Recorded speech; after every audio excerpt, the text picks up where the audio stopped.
press the bell icon on the YouTube app and never miss another update.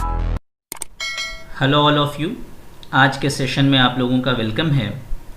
Transient analysis की पिछली videos में हम लोगों ने डिटेल में डिस्कस किया था कि ट्रांजिएंट होता क्या है, basic electrical components like resistor, inductor, capacitor transient period में किस तरह से बिहेव करेंगे और स्टडी स्टेट में किस तरह से बिहेव करेंगे। फिर आरएल सर्किट का रिस्पांस डीसी के लिए कैसा होगा, आरसी सर्किट का रिस्पांस डीसी के लिए कैसा होगा, with numericals differential equation method से हम लोगों ने कवर किया है। आरएल सर्किट या आरसी सर्किट चूंकि एक ही एनर्जी स्टोरिंग एलिमेंट है, इसमें जब हम लोग केवीएल लगाते हैं तो फर्स्ट ऑर्डर डिफरेंशियल इक्वेशन आता है, इसलिए इन दोनों सर्किट्स को फर्स्ट ऑर्डर सर्किट कहा जाता है। आज का हम लोगों का टॉपिक है DC response of an RLC circuit. तो यहाँ पे आप देख सकते हैं कि एक ही सर्किट में दो एनर्जी स्टोरिंग कंपोनेंट्स यूज हो रहे हैं, इसलिए इसको सेकंड ऑर्डर सर्किट भी कहा जाता है। जब हम इसमें केवीएल लगाएंगे तो हमको एक second order homogeneous differential equation मिलेगा। ठीक है, तो सबसे पहले हम लोग थोड़ा सा सेकंड ऑर्डर का जो होमोजीनियस डिफरेंशियल इक्वेशन होता है उसका सॉल्यूशन क्या होता है, जनरल सॉल्यूशन वो देख लें। तो वो डिपेंड करता है, क्योंकि ये क्वाड्रेटिक नेचर का होता है तो डिपेंड करता है डिस्क्रिमिनांट के ऊपर में, है ना, रूट्स के ऊपर में। अगर डिस्क्रिमिनांट की वैल्यू ग्रेटर देन 0 रहेगी तो मेरा रूट्स जो है वो रियल एंड अनइक्वल होगा और ये फॉर्मूला हो जाता है। अगर डिस्क्रिमिनांट की वैल्यू 0 होती है तो रूट्स रियल एंड इक्वल होते हैं और मेरा जो जनरल सॉल्यूशन होता है वो इस तरह का होता है। और जब d की वैल्यू लेस देन 0 हो जाएगी तो रूट्स मेरा कॉम्प्लेक्स कॉन्जुगेट होता है और जनरल सॉल्यूशन है वो इस तरह का आता है। ठीक है, आज की वीडियो की स्पेशलिटी ये है कि ये वीडियो कंट्रोल सिस्टम नाम का एक सब्जेक्ट है जो कि बोथ इलेक्ट्रिकल एंड इलेक्ट्रॉनिक्स दोनों के करिकुलम में है, दोनों को पढ़ना है, बहुत ही इंपॉर्टेंट सब्जेक्ट है। उसमें एक चैप्टर है टाइम रिस्पांस एनालिसिस, तो ये वीडियो उस चैप्टर को भी लिंक करेगी। उस चैप्टर में हम लोगों को over damped response, under damped response, critically damped, undamped responses के बारे में पढ़ना है। इस टॉपिक से related competitive exams like GATE, IAS वगैरह में डायरेक्ट क्वेश्चन रहता है। तो आज की वीडियो अगर आप ध्यान से देख रहे हैं तो आपको ये सारा टॉपिक क्लियर हो जाएगा। वीडियो को शुरू करते हैं, वीडियो को एंड तक देखिएगा। तो यहाँ पे देखा जा सकता है कि एक रेसिस्टर, इंडक्टर, कैपेसिटर आपस में सीरीज में कनेक्टेड है और एट t = 0 पे स्विच क्लोज किया जा रहा है जो कि DC से कनेक्ट कर रहा है R, L और C को। तो हर बार की तरह यहाँ पर भी दो अजम्पशन मानना है आपको कि L एंड C यानी इंडक्टर, कैपेसिटर जो है वो इनिशियली अनचार्ज था। t = 0 से पहले मेरा स्विच जो था वो ओपन था, t = 0 पे हम स्विच को क्लोज कर रहे हैं। अब हम KVL जब लगाएंगे after t = 0 means after closing the switch, तो मान लेते हैं कि यहाँ पर I नाम की एक करंट फ्लो कर रही है, तो हम इस तरह से जो है KVL लगाने के बाद लिख सकते हैं। ठीक है, ये जो है L × di/dt voltage across inductor हो जाएगा, 1/c integral I dt voltage across capacitor हो जाएगा। ठीक है, अब इस इक्वेशन नंबर 1 को हम डिफ्रेंशिएट कर दे रहे हैं। तो डिफ्रेंशिएट करने पर देखिए यहाँ पे LHS में V था, V क्या है, DC है, कांस्टेंट है, तो उसका डिफ्रेंशिएशन 0 हो जाएगा। तो हमको इस तरह से यहाँ सेकंड ऑर्डर डिफ्रेंशिएशन है ये, है ना। तो जो हायर ऑर्डर होता है ना उसके कोफिशिएंट को 1 बनाना रहता है, तो हम क्या करेंगे, इस पूरे इक्वेशन को L से डिवाइड कर देंगे। तो अब यहाँ पर क्या आ जाएगा मेरा d2i/dt² plus r/L di/dt plus 1/LC × I = 0। ठीक है, अब अगर हम d/dt को कैपिटल D एज्यूम कर लें तो मेरा ये हो जाएगा d² plus r/L × d plus 1/LC × I = 0। तो यहाँ पे आप देख सकते हैं सेकंड ऑर्डर डिफरेंशियल इक्वेशन आया है, इसीलिए इस सर्किट को हम लोग सेकंड ऑर्डर सर्किट भी कहते हैं। चूंकि RHS में 0 है इसलिए पार्टिकुलर इंटीग्रल इसका निकलेगा नहीं, पार्टिकुलर इंटीग्रल का वैल्यू 0 हो जाएगा। LHS के लिए सिर्फ कॉम्प्लीमेंट्री फंक्शन जो कि ट्रांजिएंट रिस्पांस होता है वो निकाला जाएगा। ठीक है, तो इसका सबसे पहले हम लोग कैरेक्टरिस्टिक इक्वेशन निकालेंगे। कैरेक्टरिस्टिक इक्वेशन को समझने के लिए ऐसा समझिए कि ये इक्वेशन करंट का है, I का है, तो I के अलावा जो टर्म बचा हुआ है उसको = 0 कर देंगे तो वो कैरेक्टरिस्टिक इक्वेशन कहलाता है। ठीक है, तो ये देख सकते हैं आप, ये क्वाड्रेटिक इक्वेशन है। तो जिस तरह से क्वाड्रेटिक इक्वेशन को सॉल्व करते हैं, 2 रूट आता है, उस तरह से इसको हम लोग सॉल्व किए। ठीक है, इसको जब सिंप्लीफाई करेंगे तो 2 को हम अगर रूट के अंदर लेके जाएं तो ये होल स्क्वायर वाले टर्म में तो 2 का 2 ही रहेगा, लेकिन बगैर होल स्क्वायर वाला जो टर्म है ये वाला, उसमें वो 4 हो जाएगा रूट के अंदर जाने पर। इसीलिए देखिए 4 और 4 कट जाएगा तो 1/LC बच जाएगा। तो ये एक बड़ा सा टर्म जो है मेरे पास आया है। अब हम -r/2l को मान लेते हैं कि इसका वैल्यू k1 है। ठीक है, और ये जो root under r/2l whole square -1/LC है, इसको हम k2 मान ले रहे हैं। तो इस तरह से d1 की वैल्यू हो जाएगी k1 प्लस k2, d2 की वैल्यू हो जाएगी k1 माइनस k2।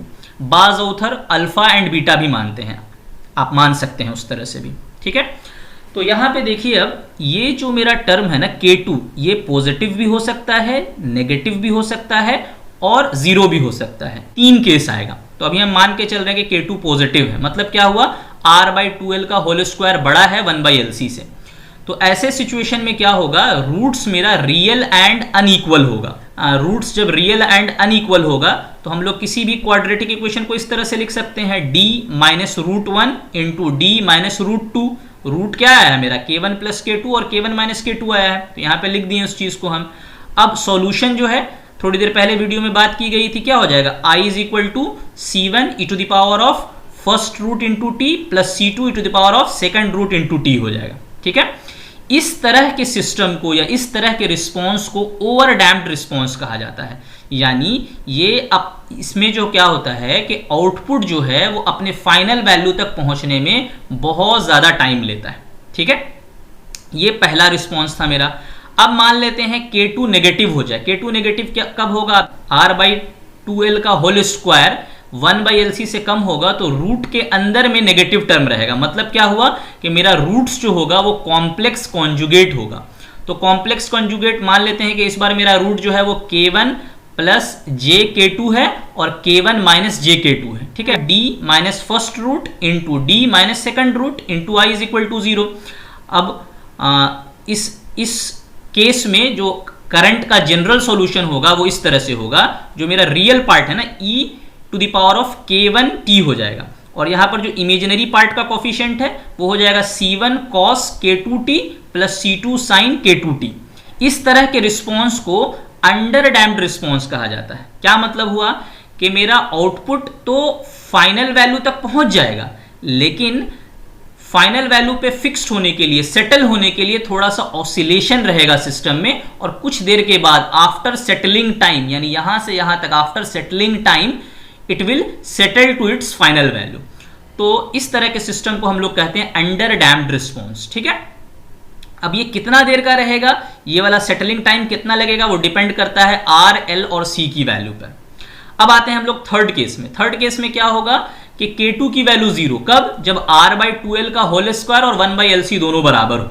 ठीक है, तो उस केस में क्या हो जाएगा, मेरा सिर्फ k1 ही बचेगा। d1 की वैल्यू भी k1 होगी और d2 की वैल्यू भी k1 होगी, और k1 क्या माने हैं हम लोग, -r/2l माने हैं। तो यहां पर हम लिख सकते हैं d minus first root which is k1 into d minus second root into I = 0। I = हो जाता है e⁻k1t into c1 plus c2t। तो थर्ड केस के लिए जो सिस्टम होगा मेरा, जो रिस्पॉन्स होगा सिस्टम का, वो क्रिटिकली डैम्प्ड होगा। क्या मतलब हुआ कि इस बार फाइनल वैल्यू तक पहुंचने में ओवर डैम्प्ड रिस्पॉन्स की तरह ज्यादा टाइम नहीं लगेगा, ना ही अंडर डैम्प्ड सिस्टम की तरह जो है ओवर शूट्स आएंगे। ठीक है ना, आपको लेस टाइम भी लगेगा और किसी तरह का ऑसिलेशन भी नहीं आएगा फाइनल वैल्यू तक पहुंचने से पहले।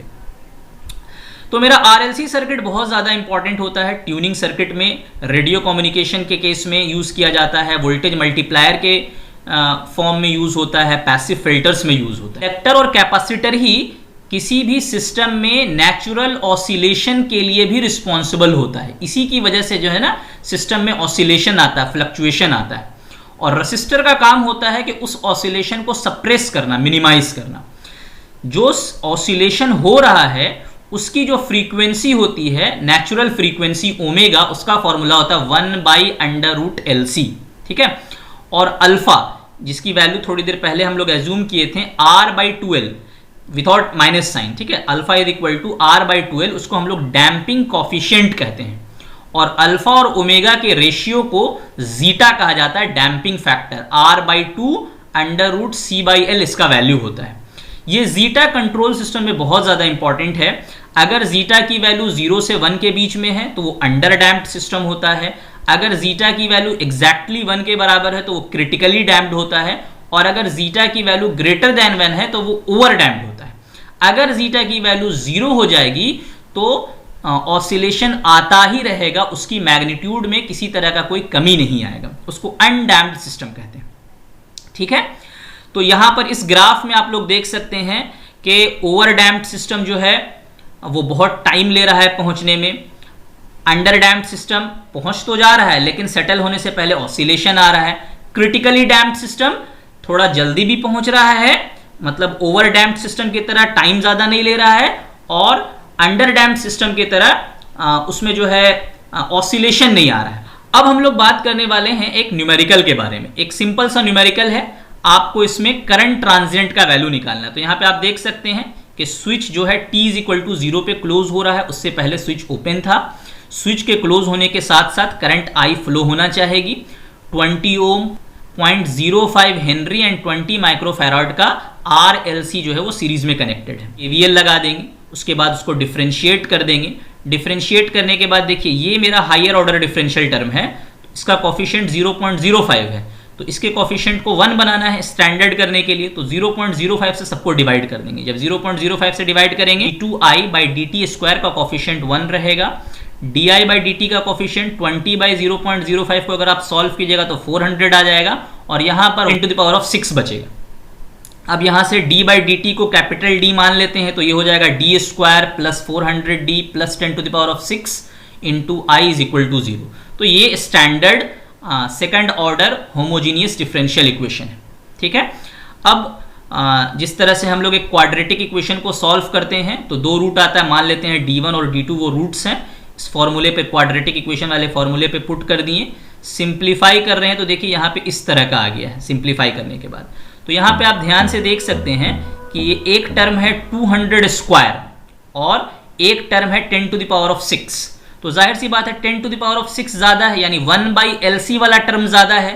इसका मतलब है ये सेकंड केस की बात कर रहा है, यानी रूट्स जो है वो कॉम्प्लेक्स कॉन्जुगेट होगा और सिस्टम मेरा अंडर डैम्प्ड होगा। तो देखिए हर न्यूमेरिकल में आपको इसी तरह से जाना है।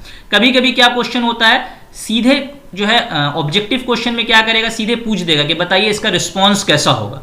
तो हम सबसे पहले r बाई 2l का होल स्क्वायर का वैल्यू निकाल लेंगे, 1 बाई LC का वैल्यू निकाल लेंगे, देख लेंगे कि r बाई 2l का होल स्क्वायर ज्यादा है या 1 बाई LC ज्यादा है या दोनों बराबर है। उसी हिसाब से हम डिसाइड कर लेंगे सर्किट का रिस्पॉन्स कैसा होगा। कॉम्प्लेक्स कॉन्जुगेट रूट्स आया है तो यहाँ पर हम जो जनरल सॉल्यूशन होता है उस तरह से लगा देंगे। i is equal to e to the power of, जो भी यहाँ पे रियल पार्ट जो भी रहेगा वो आ जाएगा, into t C1 cos imaginary part plus C2 sine imaginary part, इस तरह से हो जाएगा, ठीक है।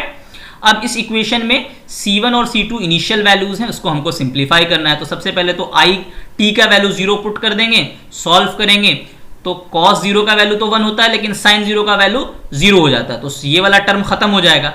तो आप सिंप्लीफाई कीजिएगा तो C1 का वैल्यू 0 निकल जाएगा। अब C1 की वैल्यू को इस इक्वेशन में हम लोग पुट कर देंगे तो मेरा ये वाला इक्वेशन आ जाएगा, ठीक है। अब इसमें अभी भी एक C2 जो है वो अननोन है, इनिशियल वैल्यू है। तो अब हम क्या करेंगे, गिवन जो ये वाला इक्वेशन हमको मिला है इसको हम लोग डिफरेंशिएट करेंगे। डिफरेंशिएट कर देंगे तो यहाँ पे LHS में हमको मिल जाएगा D I by D T.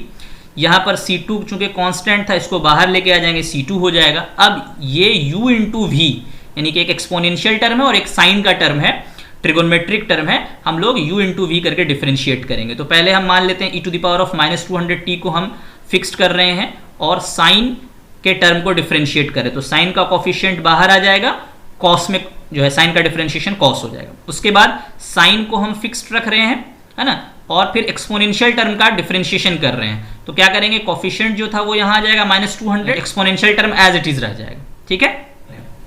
तो L into D I by D T, D I by D T पहले से था मेरे पास, हम अपने मन से क्या कर रहे हैं, L से मल्टीप्लाई कर रहे हैं। L का मतलब इस गिवन क्वेश्चन में 0.05 है, उससे मल्टीप्लाई कर रहे हैं। तो L into D I by D T होता क्या है, L into D I by D T होता है वोल्टेज अक्रॉस इंडक्टर। तो शुरुआत में at t is equal to 0 L into D I by D T कितना हो जाएगा, क्योंकि इंडक्टर तो ओपन हो जाता है शुरू में, तो सारा का सारा वोल्टेज जो है इंडक्टर के पास आएगा। आप यहाँ पे सर्किट में देख सकते हैं, जैसे ही आप स्विच ऑन कीजिएगा तो इंडक्टर ओपन हो जाएगा। इंडक्टर ओपन होने का मतलब क्या है, ये पूरा 100 वोल्ट जो है वो इंडक्टर के टर्मिनल के अक्रॉस अपेयर होगा, इसलिए स्टार्टिंग वोल्टेज अक्रॉस इंडक्टर क्या होगा, 100 वोल्ट। इसलिए हम L into D I by D T का वैल्यू 100 लिख सकते हैं। तो अब यहां से हम D I by D T का वैल्यू निकाल लेंगे, 100 बाई 0.05, तो इसकी वैल्यू आ जाएगी 2000। तो इस तरह से थोड़ा सा बेसिक बिहेवियर का कॉन्सेप्ट लगाकर D I by D T का वैल्यू हम लोगों ने निकाल लिया 2000।